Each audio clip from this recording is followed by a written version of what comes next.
2020년 12월 15일 화요일 성경 묵상입니다. 본문은 요한일서 5장 1절에서 12절 말씀. 5장은 요한일서의 마지막 장으로 결론 부분이라 할 수 있습니다.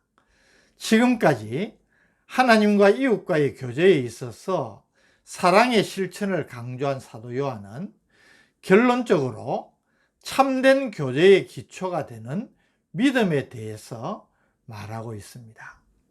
1절, 예수께서 그리스도이심을 믿는 자마다 하나님께로부터 난 자니 또한 낳으신 이를 사랑하는 자마다 그에게서 난 자를 사랑하느니라. 사도 요한은 앞에서 의를 행하는 자와 형제를 사랑하는 자가 하나님께로서 난 자라고 2장, 4장에서 말한 바 있습니다. 오늘 본문 1절에서는 예수께서 그리스도이심을 믿는 자들이 하나님께로부터 난 자라고 말합니다. 모두 구원에 대하여서 설명한 것으로 앞에는 실천적인 측면에서, 그리고 오늘 본문은 교리적인 측면에서 설명을 하고 있다고 볼 수 있습니다.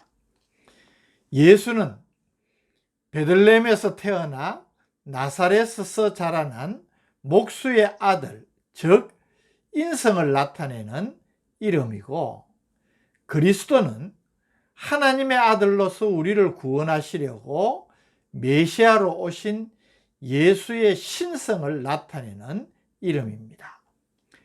따라서 이 1절은 예수께서 하나님의 아들이시요 구주시며 바로 그리스도라는 사실을 믿는 자는 다 하나님의 자녀라고 말하고 있는 것입니다.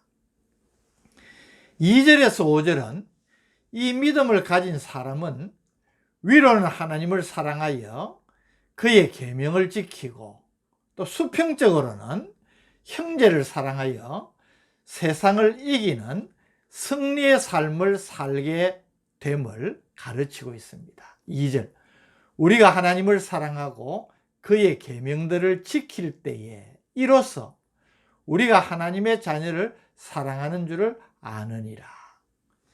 1절은 하나님을 사랑하는 자는 당연히 하나님의 자녀들, 즉 형제를 사랑하게 된다고 원리적인 설명을 하고 있는 반면에 2절은 하나님을 사랑하고 그의 계명을 지켜야만 하나님의 자녀를 사랑한다고 말할 수 있다, 그렇게 표현하고 있는 것입니다. 3절, 하나님을 사랑하는 것은 이것이니 우리가 그의 계명들을 지키는 것이라. 그의 계명들은 무거운 것이 아니로다. 하나님을 사랑하는 것과 하나님의 계명을 지키는 것은 하나입니다. 하나님 사랑하는 것과 하나님의 계명을 지키는 것이 따로 노는 것이 아닙니다. 요한복음 14장 21절, 나의 계명을 지키는 자라야 나를 사랑하는 자니 나를 사랑하는 자는 내 아버지께 사랑을 받을 것이요 나도 그를 사랑하여 그에게 나를 나타내리라. 예수님께서 제자들에게 하신 말씀입니다. 요한복음 14장 23절에 또 이렇게 말씀하십니다.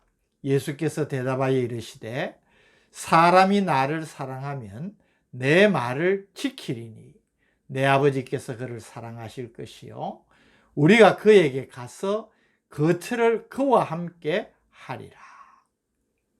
이처럼 하나님을 사랑한다고 하는 것은 하나님의 계명을 지킨다는 것과 동의어입니다.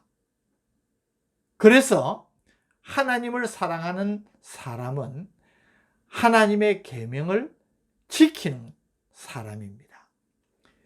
진정으로 하나님을 사랑하는 자는 계명이 결코 무거운 멍에가 되지 않는다는 의미도 있습니다. 4절, 무릇 하나님께로부터 난 자마다 세상을 이기느니라. 세상을 이기는 승리는 이것이니 우리의 믿음이니라. 5절, 예수께서 하나님의 아들이심을 믿는 자가 아니면 세상을 이기는 자가 누구냐? 세상을 이길 수 있는 비결은 오직 믿음입니다. 때문에 예수 그리스도를 믿어서 하나님의 자녀가 된 성도만이 세상을 이길 수 있음을 가르치는 것입니다.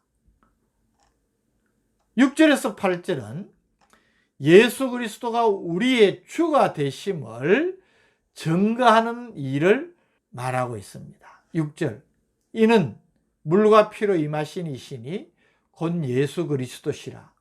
물로만 아니요 물과 피로 임하셨고 증언하는 이는 성령이시니 성령은 진리니라. 여기 이는이라는 말은 전절인 5절의 하나님의 아들 예수를 가리킵니다. 물은 세례 요한에게서 받은 세례를 의미하고 피는 십자가에서 흘리신 보혈을 의미합니다.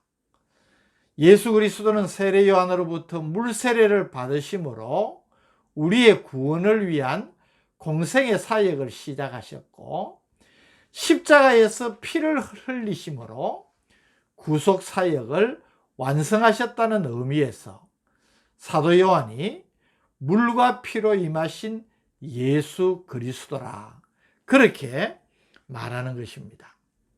증언하는 이는 성령이시니 직역을 하면 또한 성령도 증거하시나니 라는 말입니다. 물과 피가 예수께서 하나님의 아들이심을 증거하듯이 성령께서도 예수 그리스도가 하나님의 아들이시요 우리의 구원을 위하여서 이 땅에 보내심을 받은 하나님의 아들이심을 성령께서 증거하신다는 말입니다. 그래서 7절 8절 증언하는 이가 셋이니 성령과 물과 피라. 또한 이 셋은 합하여 하나이니라. 요한의 물세례와 십자가의 피 흘림은 역사적인 객관적인 증거 아니겠습니까?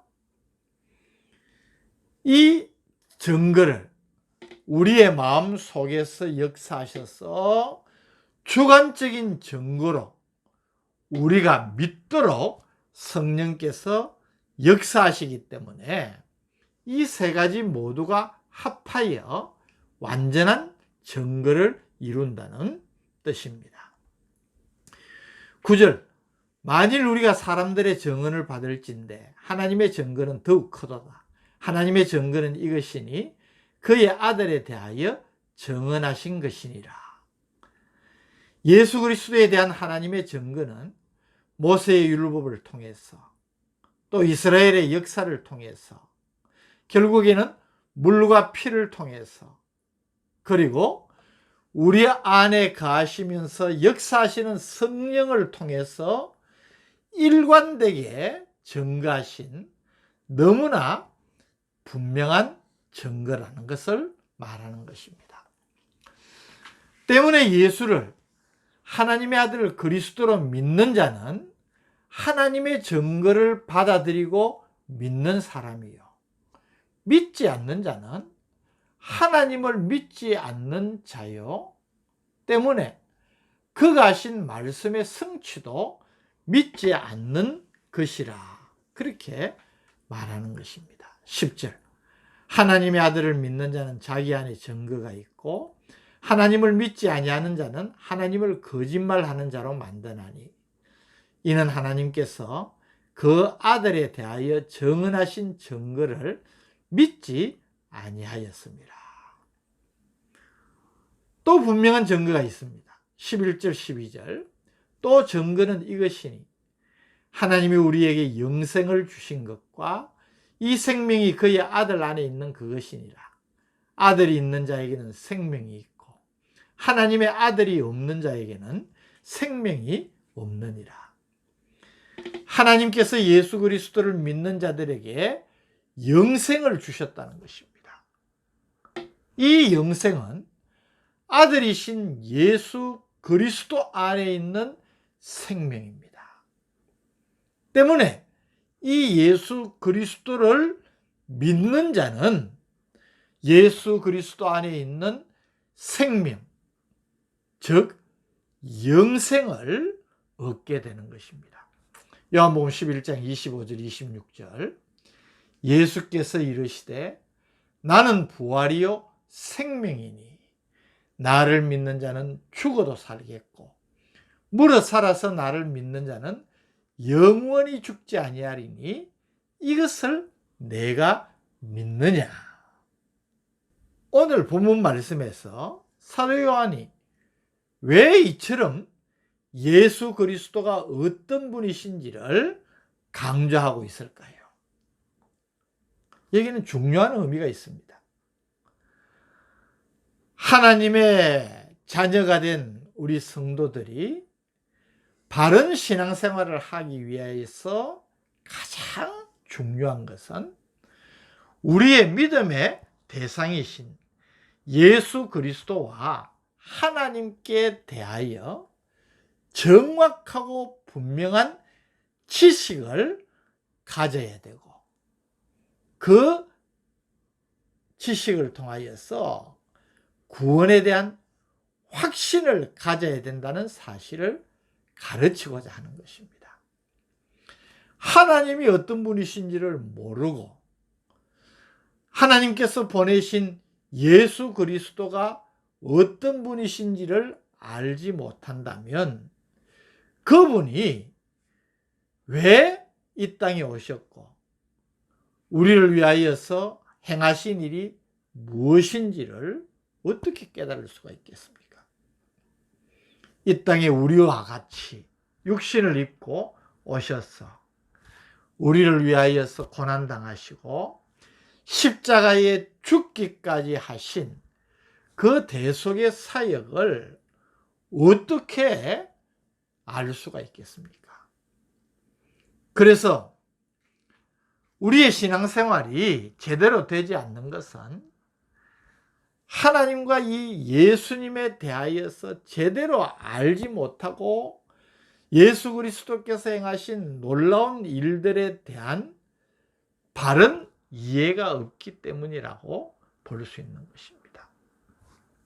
하나님의 사랑과 그 사랑 때문에 예수님께서 행하신 놀라운 일을 깨닫는다면 그 사람이 어찌 감사 감격하지 않을 수 있고 그 사랑에 감사 감격하는 사람이라면 어떻게 하나님께서 명하신 대로 순종하며 그 뜻을 이루며 살지 않을 수가 있겠습니까?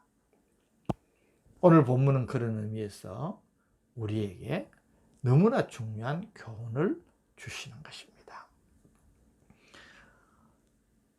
하나님과 예수 그리스도에 대하여서 분명하고 바른 지식을 더욱더 알아가고 깨닫는 만큼 확신을 가지고 흔들림 없이 말씀 위에 굳게 서서 하나님의 뜻대로 성도다운 삶을 살아가는 복된 성도들 되시기를 주님의 이름으로 축복합니다. 오늘도 본문을 통하여서 우리의 바른 신앙생활을 깨우쳐 주신 것 감사합니다. 바로 알고 바로 믿고 바로 행할 수 있는 복된 성도들 다 되게 하여 주옵소서. 예수님 이름으로 기도드립니다. 아멘.